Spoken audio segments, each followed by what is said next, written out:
विषय हिंदी लोक भारती कक्षा 10वीं। प्रिय छात्रों, 10वीं की कक्षा से हम आज कविता देख रहे हैं। कविता क्रमांक 8 गजल। तो सुनते हैं कविता। उसके कवि है मानिक वर्मा। उनका परिचय है 1938 उज्जैन। परिचय हास्य व्यंग से सशक्त। हस्ताक्षर मानिक वर्मा जी की वाचिक परंपरा में प्रमुख स्थान रखते हैं। आपके व्यंग्य बड़े ही धारदार होते हैं। आपकी गज़लें बहुत ही प्रेरणादायी होती है। गज़ल मेरी इबादत है, आखिरी पत्ता। गज़ल संग्रह आदमी और बिजली की खंबा। महाभारत अभी जारी है, मुल्क के मालिकों जवाब दो आदि। प्रस्तुत गज़ल के अधिकांश में शेरों में वर्मा जी ने हमें एक सबको जीवन के निरंतर अच्छे कर्म करते हुए आगे बढ़ने के लिए प्रेरित किया है। गजलकार ने संदेश देते हुए कहा है कि अपने रूप रंग से सुंदर दिखने के बजाय अपने कर्मों से सुंदर दिखना आवश्यक है। ये संदेश इस कविता से दिया गया है। तो चलो बढ़ते हैं गजल की ओर। आपसे किसने कहा स्वर्णिम शिखर बनकर दिखो, शौक दिखने का है तो फिर नींव के अंदर देखो।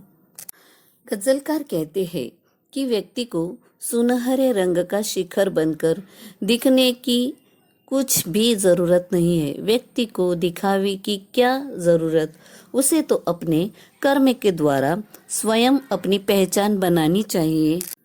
यदि व्यक्ति को दिखावा करने का इतना ही शौक है तो उसे नींव के अंदर स्वयं को रखकर देखना चाहिए।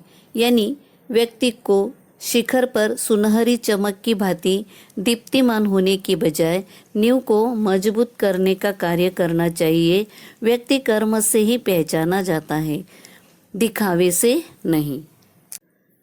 चल पड़ी तो गद बनकर आसमानों पर लिखो, और अगर बैठो कहीं तो मील का पत्थर दिखो। कवि गजलकार कहते हैं कि गर्द हथवा धूल हवा के झोंके के साथ आगे ही आगे चल पड़ती है, यहाँ तक कि वह ऊंचे आसमान में भी फैल जाती है। देखा जाए तो गर्द सामान्य होती है, फिर भी वह आसमान पर अपना अधिकार जमा लेती है।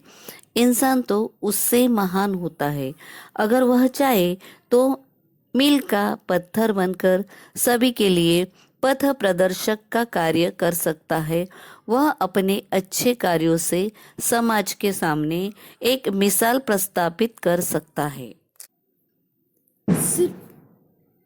सिर्फ देखने के लिए दिखावा कोई दिखाना नहीं है। आदमी हो तुम अगर तो आदमी बनकर देखो।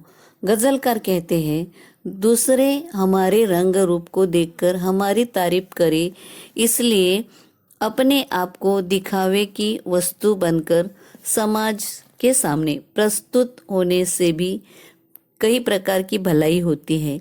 आखिर हम आदमी हैं तो हमें आदमी बनकर समाज के सामने प्रस्तुत होना चाहिए।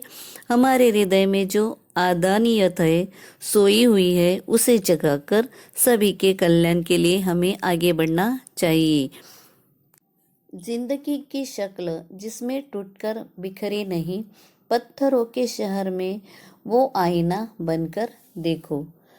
कवि गजलकार कहते हैं कि व्यक्ति को अपनी जिंदगी स्वयं ही सुंदर व समृद्ध बनानी चाहिए।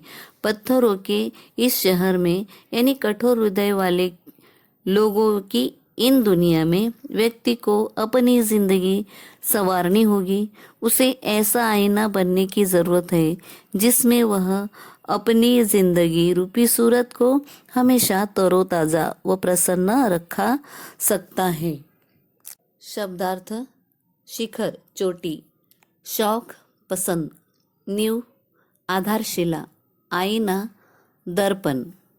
तो बच्चों हम यहाँ ही रुकते हैं। शेष भाग अगले वीडियो में देखेंगे। धन्यवाद।